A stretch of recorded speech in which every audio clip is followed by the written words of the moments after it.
Bonjour les amis, j'espère que vous allez bien. J'ai un grand plaisir de me retrouver avec vous aujourd'hui pour partager ce nouveau thème. Nous allons aborder donc le développement personnel. Qu'il soit coach de vie, qu'il soit également psychologue, il se retrouve donc sur les réseaux sociaux pour donner des conseils pour que vous soyez la meilleure version de vous-même. Nous allons aborder ce thème aujourd'hui, le développement personnel.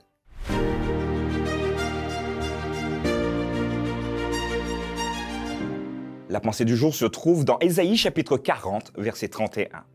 Mais ceux qui se confient en l'Éternel renouvellent leur force. Ils prennent le vol comme les aigles. Ils courent, ils ne se lassent point, ils marchent et ne se fatiguent point.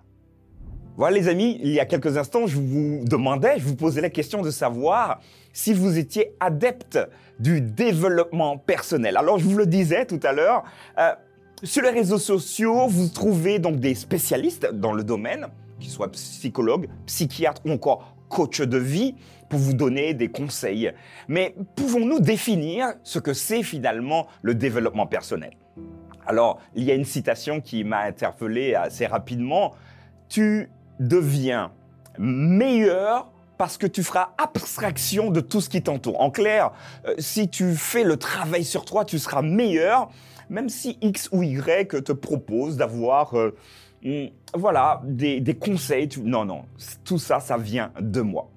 Il y a également une citation qui est assez intéressante. Ta deuxième vie commence quand tu comprends que tu n'en as qu'une. Alors moi, je la trouve intéressante. Raphaël Giordano qui nous propose d'avoir cette perception.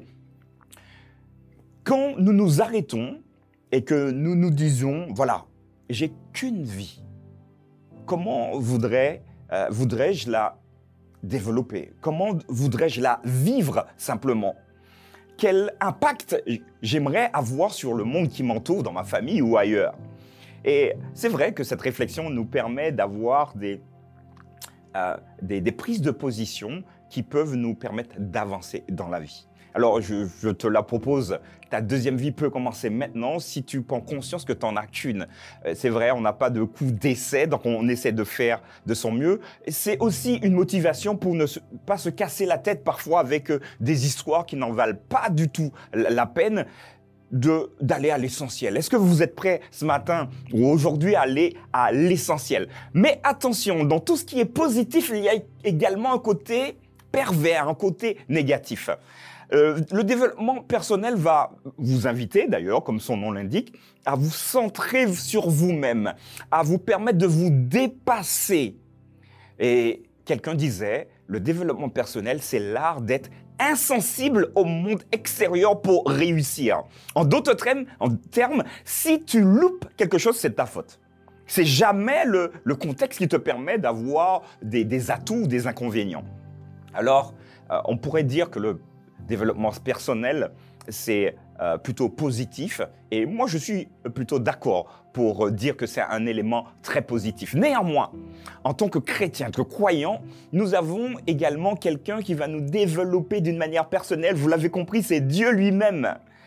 Et Ésaïe va nous rappeler dans Ésaïe 40, verset 31, « Mais ceux qui se confient en l'Éternel renouvellent leur force. » Ce texte est interpellant pour toi, pour moi, parce que oui, il faut que nous fassions de notre mieux pour nous améliorer dans un domaine ou dans un autre. Néanmoins, le volet spirituel est fondamental. Cette relation que nous devons absolument avoir avec Dieu, notre Créateur, est fondamentale. C'est lui qui va renouveler nos forces. Attention, nous avons notre pas à faire.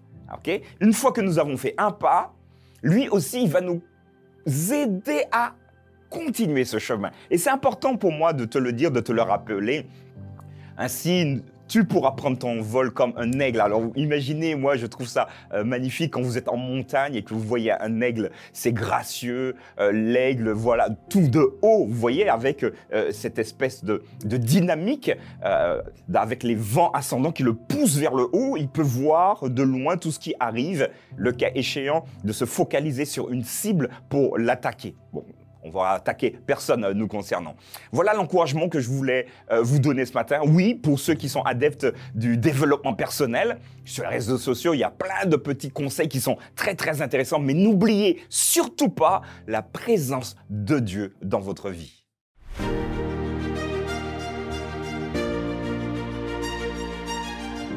Voilà les amis, aujourd'hui nous avons donc abordé ce principe de développement personnel qui est finalement quelque chose de positif. Demain, je vous propose de réfléchir sur l'hypnose. Alors, comment se positionner par rapport à l'hypnose? Est-ce que le chrétien doit aussi faire de l'hypnose? Je vous donne rendez-vous demain, n'hésitez pas à partager avec vos amis. Rendez-vous demain pour cette nouvelle pensée du jour.